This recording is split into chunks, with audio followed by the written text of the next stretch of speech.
really like to meet the version of myself that would just be like, ha ha, success lies ahead. You never know. Hello, this is the Fiction Nonfiction podcast from Literary Hub, where we believe that every issue in your social media feed or on the evening news has already been tackled somewhere in literature. I'm Vivi Ganeshananthan, also known as Suki, author of the novel Brotherless Night. And I'm Whitney Terrell, author of the novel The Good Lieutenant. And let me ask you a question, Sugi. It took you 18 years to write Brotherless Night. Let's say at the beginning of that process, whatever year that would have been, I can't even do the math for that. You knew the book would do well, would go on to win the Women's Prize, the Carol Shields Prize, the Asian Prize for Fiction. I've written this dialogue simply because I feel like we just need to list these here at some point, because you're not going to do it yourself, and be a New York Times Editor's Choice and NPR Book of the Year. Would you have done anything differently?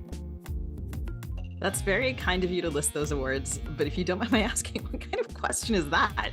I'm thrilled and honored and floored that the book has done well, but I had no idea it would. In fact, I kind of doubted it would do much of anything. It kind of seemed like it wasn't there at the beginning. You know, like you were kind of concerned about reviews, things were happening, and then it suddenly got an avalanche there. But anyway, that's the point. Everybody, or at least most people, think that their book's not going to do. They feel very vulnerable and humble at the beginning of writing a book, much less publishing it. You know, we need help, we need friends, we're grateful for alliances.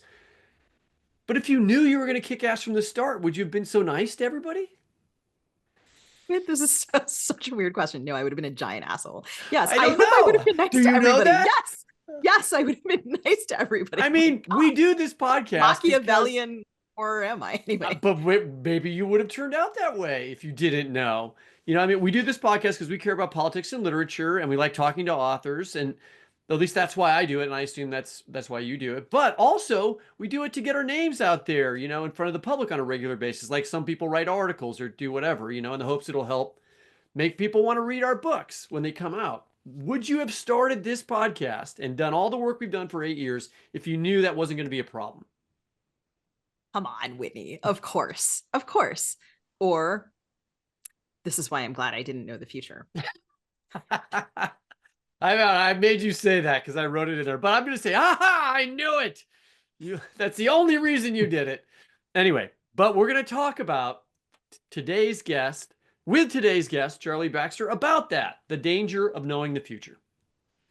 Charles Baxter is the author of the novels The Feast of Love, which was nominated for the National Book Award, First Light, Saul and Patsy, Shadow Play, The Soul Thief, The Sun Collective, and the story collections Believers, Griffin, Harmony of the World, A Relative Stranger, There's Something I Want You to Do, and Through the Safety Net.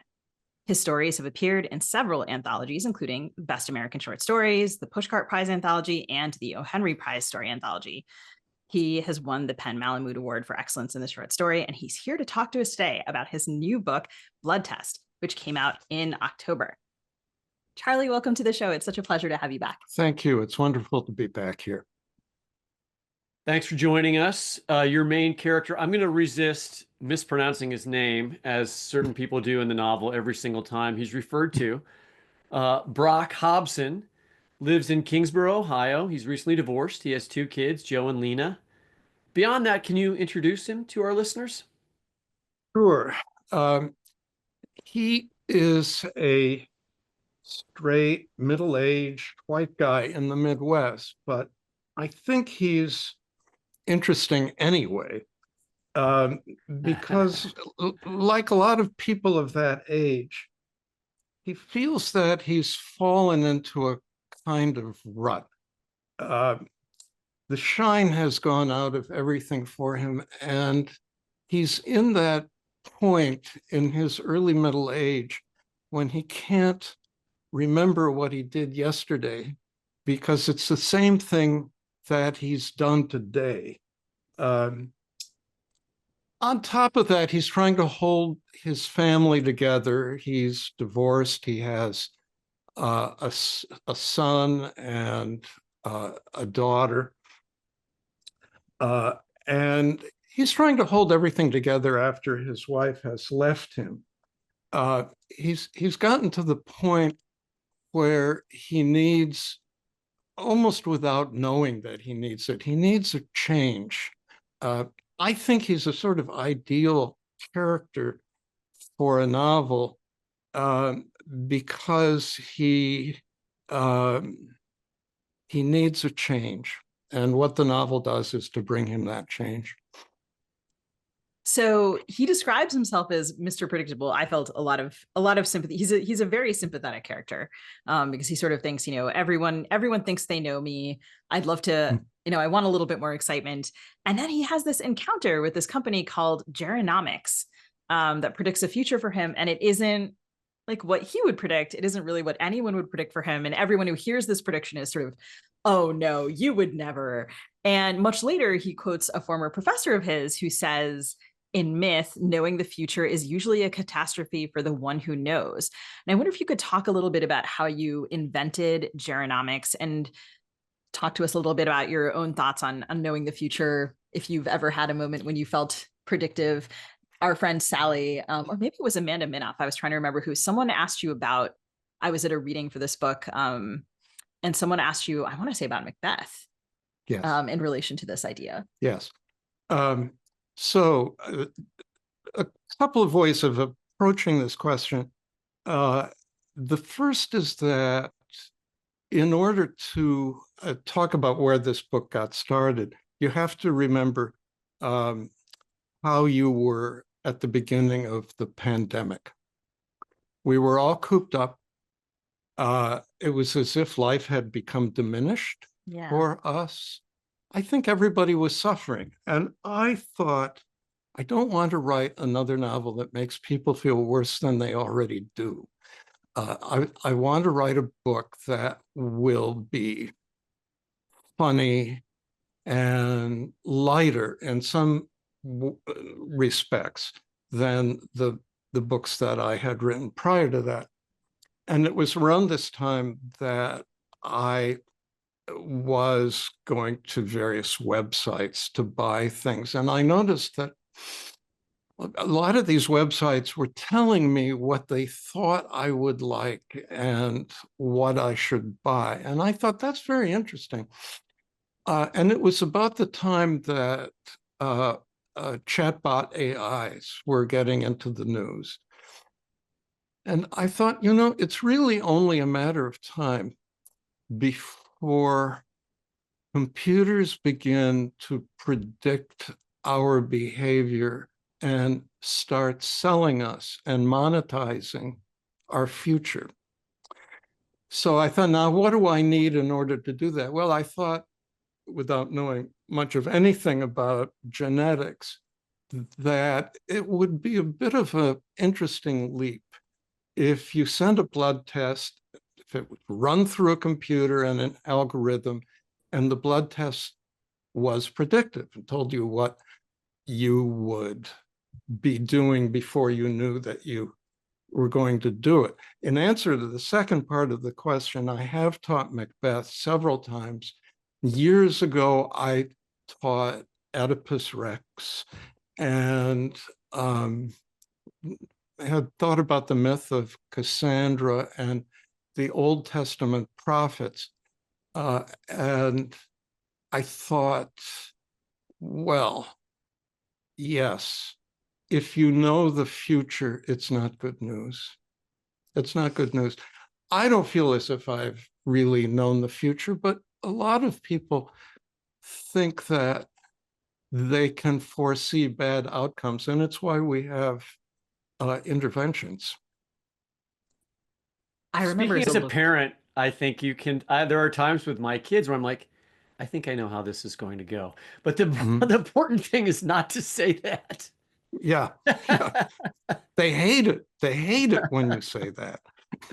I mean, in the same way that Brock hates being told, everyone, everyone kind of wants to have like a little bit of mystery.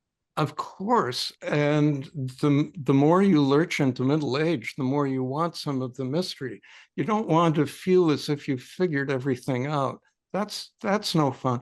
Also, one of the things that I did in his characterization was I made him into a Christian. I thought that was really interesting. I'm not a Christian myself, but I thought it would be interesting to make him one. And I thought, now, why am I doing this? And I was doing it because he wants to believe in rebirth. He wants to believe in renewal. He needs something to hold on to that will give him hope.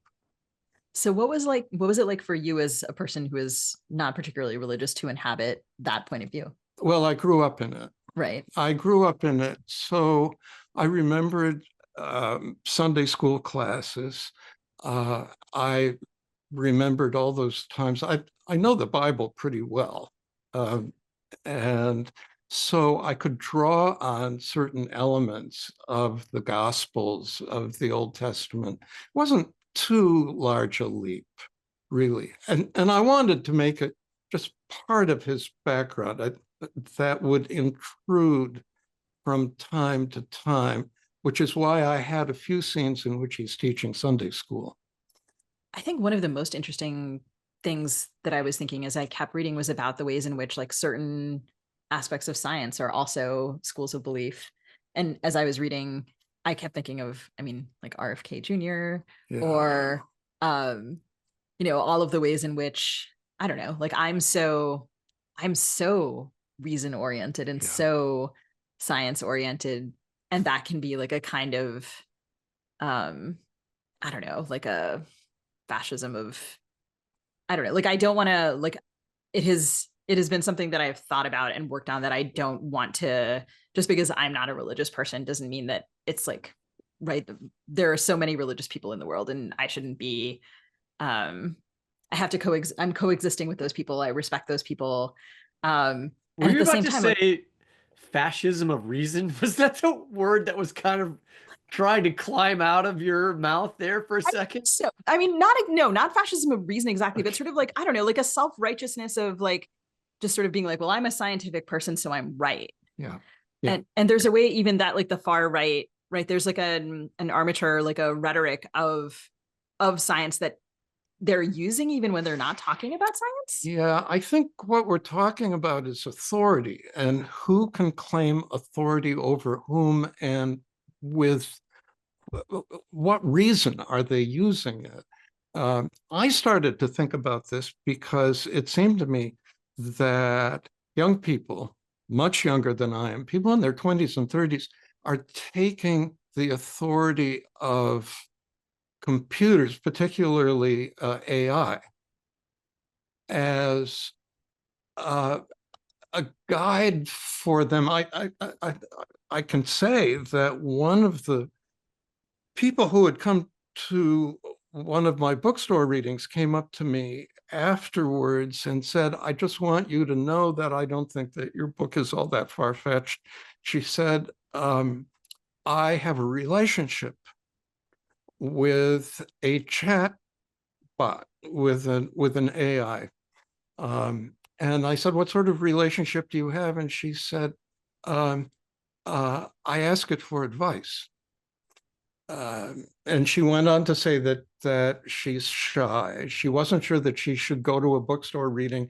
She asked the computer whether she should go, and the computer said, yes, you should. Now, that's a kind of authority.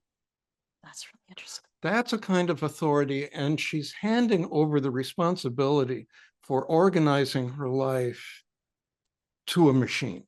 Yeah. And I was interested when I wrote this book on sort of carving out a little section of belief for free will in the face of what some machine is telling you you're about to do. You've been on the show more than once before. I think at least twice. I didn't go through our entire 8-year archives. But I did listen back to our last interview with you, which was July of 2022. And I came upon this quote. You said, a lot of fiction, beginning with the book of Job, poses the question of what kind of person you would be if by chance or God or circumstance everything you had was taken away.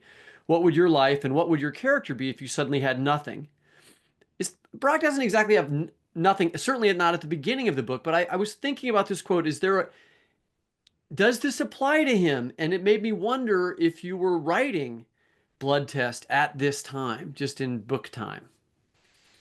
Well, in a way I was, because I was writing it at the tail end of the first Trump administration, and I was also writing it at the beginning of COVID. And so, in answer to your question, yes, indeed, I was thinking of a lot that had been, in one sense or another, that had been taken away from us. Yeah.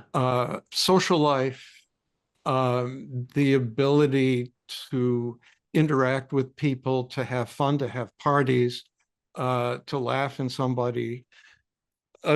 somebody's jokes.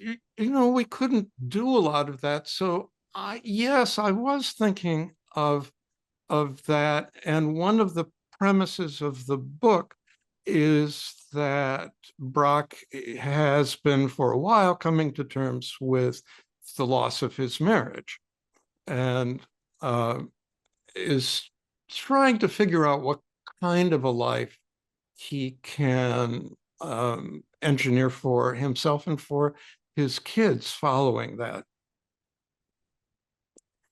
So this isn't just a novel about the consequences of knowing the future, as we were talking about earlier. It's a novel that is also about divorce, which would seem to be a good example of not knowing the future. And Brock is, at the beginning of the book, very recently divorced. His ex-wife, Cheryl, is now living with a contractor named Bertram Kindlove, aka Bert. He's quite the character. I wonder if you could read us a description of Bert and talk about him as a character. Sure. This is from chapter 9 of the book. Given his intermittent employment, his carelessness, his mean streak, and his bad habits, Bert would be no prize to anybody. But here I have to be truthful and to submit an important detail about him, which is that by any standard, he is exceptionally handsome. It's a prank of fate. I've known him since grade school. I've followed his career, such as it is. We're the same age. Full disclosure compels me to admit that he's painfully good looking, and despite the cigarette smoking, he has kept himself in shape so that from high school onward, he has had no trouble attracting girls and had no trouble attracting my ex-wife. He has the wide shoulders, the thick hands, etc. He was a wrestler in high school and acquired the signature cauliflower ears. But despite his unsightly ears, he has never been at a loss for female companionship. Women habitually notice him and his deep voice and his cowboy musculature after he enters a room. You can demonstrate good manners to women and talk to them about the novels of Emily Bronte all you want, but even some of the educated ones will flip out when Bert is around. Flagrant male beauty gets their attention. They excuse themselves from your mild-mannered presence, and soon they're standing next to him, touching him on the arm, smiling and laughing. I don't want to be crude, but you can see that look in their eyes. They want to fuck him without any apologies. It's an animal reaction. Some women, the better ones, are exempt. Cheryl, however, my ex-wife, was not. And so they fall into bed with Bert, and then what happens? If you're a guy, having any woman you want degrades your character. The whole idea of monogamy just stops making sense. You treat yourself to just anybody. This leads to lying and subterfuge. The worst part is that you don't have to make an effort to look nice, to be charming, to remember birthdays, to give presents, and other tokens of affection. A handsome face and the muscles are the passports to everywhere. That passport doesn't expire until you're middle-aged. Anyway, once you have the passport, you grow slovenly. You don't have to write down their phone numbers because they'll call you. The art of conversation? Forget it. You don't need that. A few pleasantries, a ride around town in the truck, a stop at the Dairy Queen, and wanna fuck? We'll do fine. You sit in the kitchen Bert does this. You sit in the kitchen and you eat the banana or the orange and you throw the peel in the direction of the garbage. And if you don't sink it, you leave the peel right there on the floor for others to pick up. Beer bottles and discarded protein shakes litter the house. A butter plate sits on top of the piano keys. The refrigerator door stays open for minutes at a time. The kitchen becomes a playground for mice. Even the flies in the house are covered with dust. What I'm saying is, some women have a weakness for such characters. Guys like this don't get married unless they absolutely have to. They may be cornered into it by a random pregnancy, but these days, that stratagem rarely works. Occasionally, Cupid's arrow hits a Bert type, but when that happens, it's one for Ripley's Believe It or Not. Most of these guys are as vain as beauty contest winners, and they spend hours in the gym when they're not drinking muscle milk or watching TV open-mouthed or cruising the internet or playing video games or are out in the woods killing innocent bystander animals. RQ Dynamics has taught Bert to take some responsibility for his actions, but he hasn't made it up to full responsibility level yet, what they call open throttle individualism, enacted by people called autonomous falcons. These are falcons freed from their handlers, AKA government bureaucrats and ordinary day-to-day authorities like the employees at the Department of Motor Vehicles. I used to wonder what Cheryl actually thought about having a faithless guy who does not love her, sharing her bed every night, but all she ever said in explanation was, "He's a beast, and I want to tame him." Except for the gym and the hunting, Bert is lazy and empty-headed. He's quite at home here in America, if I could generalize for a moment. Thank you very much. Bert is the most overtly political character in the book, at least in my estimation. He disdains masks during a pandemic. He's involved with this RQ Dynamics movement that is mentioned in that paragraph, which encourages, as you said, open throttle individualism. I find it an interesting challenge to write about people whose politics I oppose, particularly in this day when the opposition seems so crazy to me. And the problem is that when you get too close to actual politics, the air kind of goes out of the narrative, and you got allegory instead of fiction. But I noticed that this does not happen to Bert, in my opinion, but I noticed that although Bert seems like a Trumper, you never mention Trump. Is that one of the strategies for trying to make that work? Yes, and the reason I never mentioned Trump was that, first of all, I thought I don't have to. Right. And I think it's also a good idea to give readers something to do. Readers don't always like to be told everything. I thought when I was writing the book that I had made my narrator, Brock Hobson, into a sort of representative middle-aged, middle American guy, and that Bert was a representative of a lot of the things that I personally, and I think you, Whitney, and maybe many of us, are suspicious of. But what I have discovered is that quite a few readers love Bert and despise my narrator. And I got a letter from a former student who lives in Rhode Island. And if I have time, I'd just like to read a couple of sentences from it. Let's do it. I thought it was a bold choice to have a novel advertised as a comedy be narrated by someone so unpleasant. adjectives such as dyspeptic or jaundiced don't do Hobson justice. He's not a funny curmudgeon like Larry David in Curb Your Enthusiasm. Instead, I found him to be smug, prissy, and insufferable, possibly the most punchable fictional character I've ever encountered. By the book's midpoint, I felt certain of a suspicion I had around page 50 that Hobson, while functional, is deeply mentally ill. Do your students always write you letters like this?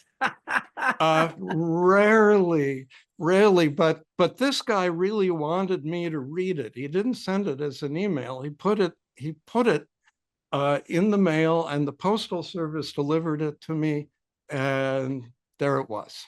I have a theory that is related to seeing the future, and that is related to this letter.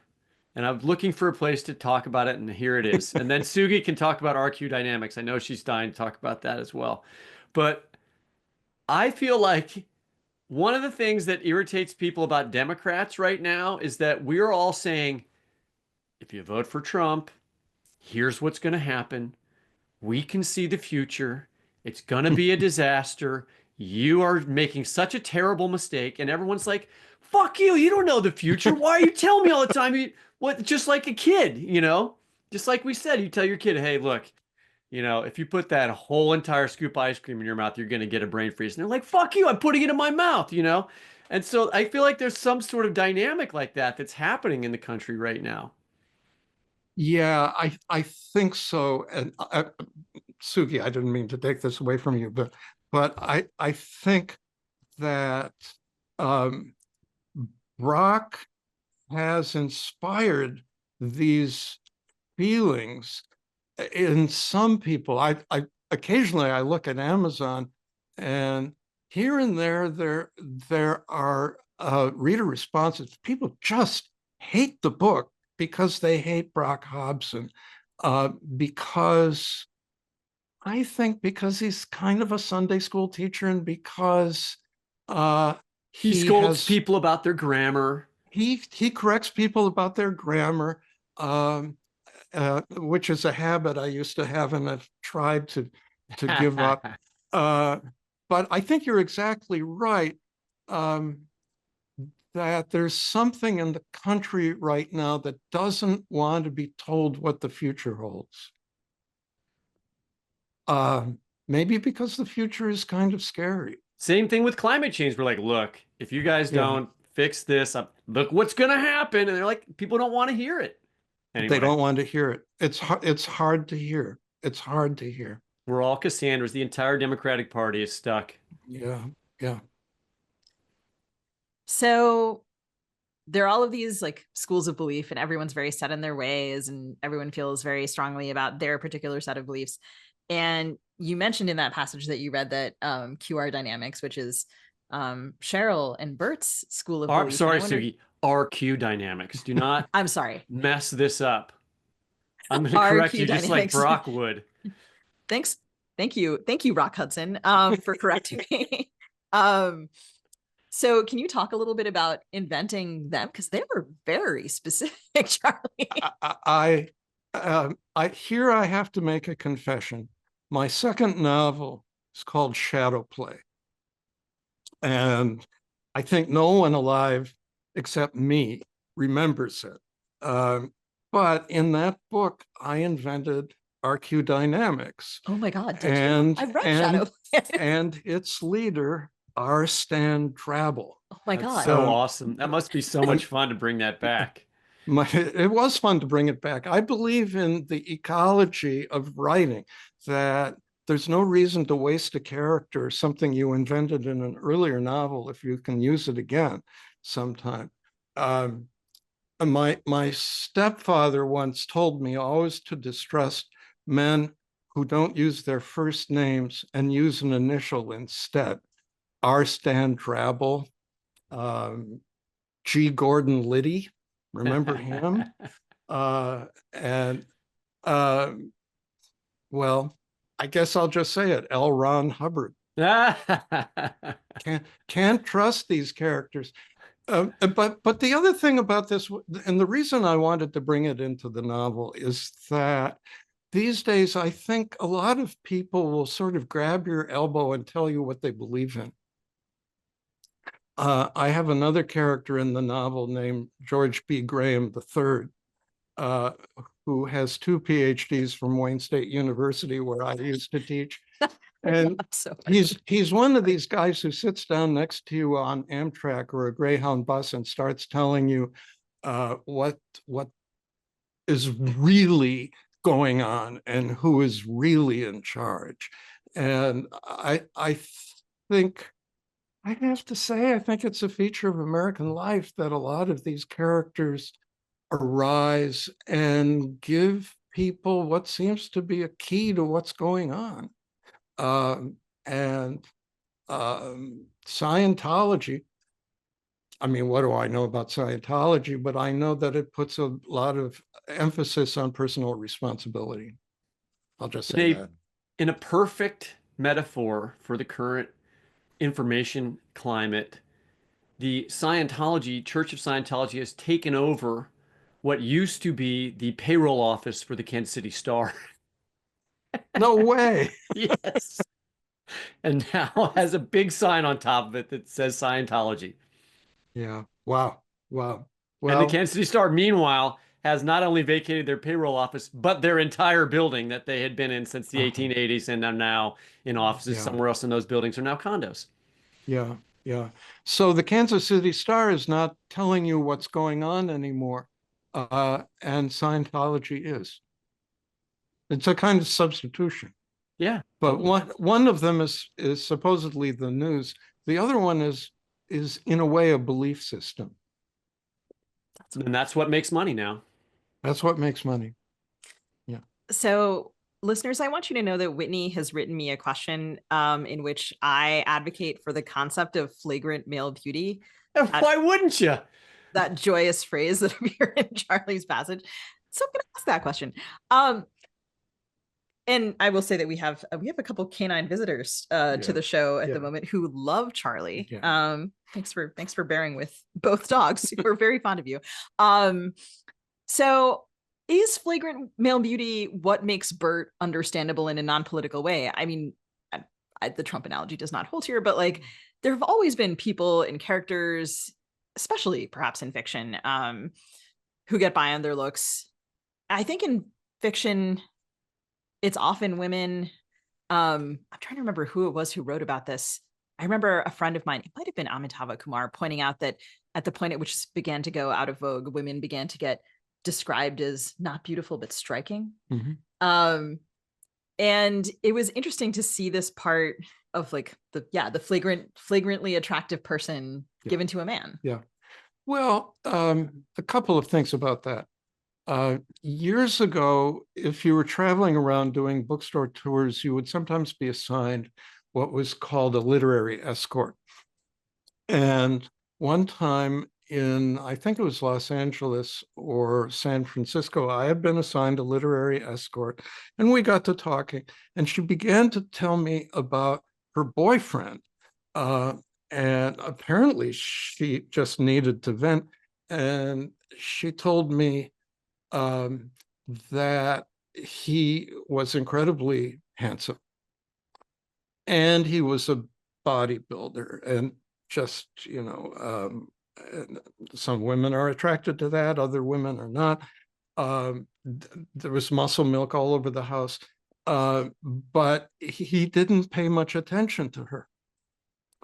He paid attention to himself, and I never forgot that. What seems attractive at first can turn into a kind of narcissism. The other way of answering this question is to say, also years ago, I was much impressed by a novel by Saul Bellow called Humboldt's Gift. Mm-hmm. And early in that novel, Charlie Citrine, who's narrating it, refers to von Humboldt, who is based on Delmore Schwartz, who was a friend of Bellows as having flagrant male beauty. So it's a little tip of the hat of mine to the late great Saul Bellow. And Humboldt's beauty does him no good at all. No good at all. But I also, there's one other thing. I'm sorry I'm taking so long to answer this question, but I think opposed to about 40 or 50 years ago, I'm 77 now, so I remember how things were in the 50s and early 60s. Men didn't pay much attention to their physical fitness in late youth or early middle age. It wasn't something that men had to trade on. But I think it is now. When you say, that's interesting. Like had to trade on, like they're forced to trade on it.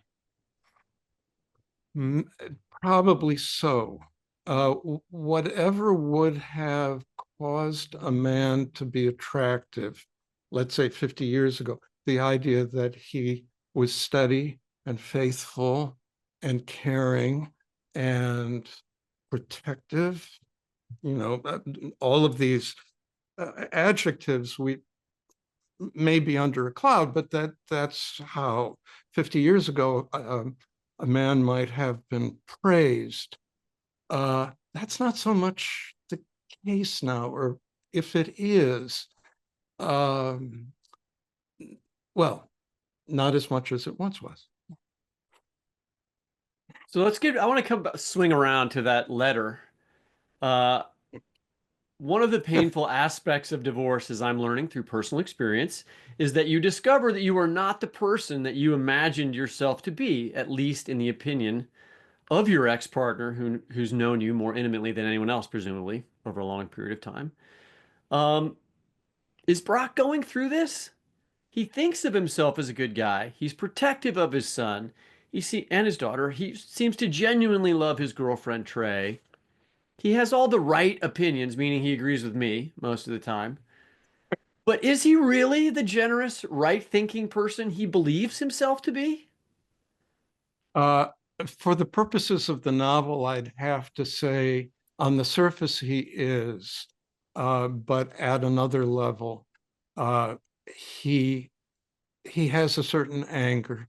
He has a certain wish for vengeance, particularly because he believes that Bert Kindlove has been cruel to his son. And that kindles a reaction in Brock that I don't think Brock realized he had. And without giving too much of the plot away, I made sure that my company, Generomics, was not only in the business of predicting that he might cause trouble, they hope to profit by it. And so they make sure that they put a firearm into Brock's hands, and they promise him the best legal representation if he chooses to use it. I don't want to say there are enticements in our society to violence, but for the purposes of my novel, I was arguing that maybe there are, and that Brock has more resources of anger than he realizes or realized at first. So before we end, I want to talk also about, I mean, you're talking about him being, really protective of his son, Joe, and reacting to Bert based on how he thinks Bert has been treating Joe. And reading about Brock's relationship with Joe and his concern for how he'll turn out, it just sort of made me think about all the ways that as parents, we try to predict the future. it seems like the point is to co-imagine a future, but that's so hard. It's Mhm. so hard Mhm. to like think about what kinds of expectations you want to have for your child, what kind of expectations you want your child to have for themselves. If a child's future was known, would we parent differently? Um, I also don't want to spoil stuff, but there are developments for Brock's children where you sort of think if he had known these things, what Right. would he have done differently? Right. Right.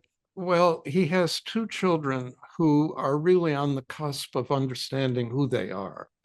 Uh, his daughter, his older daughter, Lena, uh, is about to go into college. She isn't quite sure what she's going to do once she gets there. She's deeply in love with her boyfriend, who often sleeps over, and Brock has to make sort of mental accommodations for that. Um, and his son Joe is discovering his own sexuality. Brock doesn't want to be the kind of parent who tells his children what they should be. Uh, he wants to let them become what they are. Nietzsche has this wonderful phrase that philosophy helps one to become who one is. And that's what these kids are up to. But they're doing all this with a kind of background of abuse and possible violence. When I started writing this book, I wasn't sure whether it was going to be a comedy or a thriller. Really? I mean, it's hilarious. I finally decided, because I was writing it during the pandemic, that it had to be a comedy, but with certain aspects of a thriller in it. I grew up reading a lot of Graham Greene's novels, and there's one Graham Greene novel called Our Man in Havana, which is quite funny, but is also a thriller. And, there's some Hitchcock films like North by Northwest and The 39 Steps that are sort of screwball thrillers. And I sort of wanted to write something like that, something that was funny, but had this sort of serious base layer where or in which the characters were trying to find out who they were and were being pressed by circumstances under pressure to discover who they were. So I want to sneak one last question in here, but you should also feel free not to answer it. In your acknowledgments, you thank Jack Vermillion.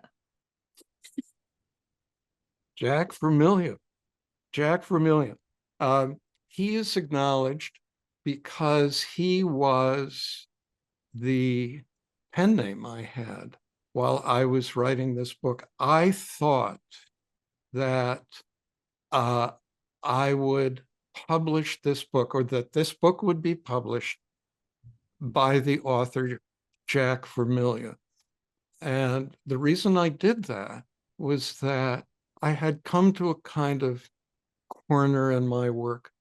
I was a little tired of the kind of writing that I had been doing all my life. I wanted to write another kind of book. And what gave me the license to do that was a pen name. And I got this idea from a very famous author who came through town, and we had dinner at a restaurant close to where your wedding reception was. And she told me about her pen name, and I thought, that's a wonderful idea. I'll write a book with a pen name, Jack Vermillion, who was the superintendent of schools in the Pinconning, Michigan public schools in 1969. My first job was teaching fourth grade there. I didn't think Mr. Vermillion would mind if I used his name, but my agent and my editor said there's no way that we are going to allow this pen name to be used. So it's mine.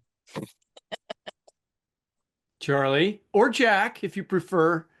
Thank you for joining us, listeners. You can find Blood Test and all of Charles Baxter's excellent books at an independent bookstore near you. Thank you. Thank you so much. Thanks so much for joining us, Charlie.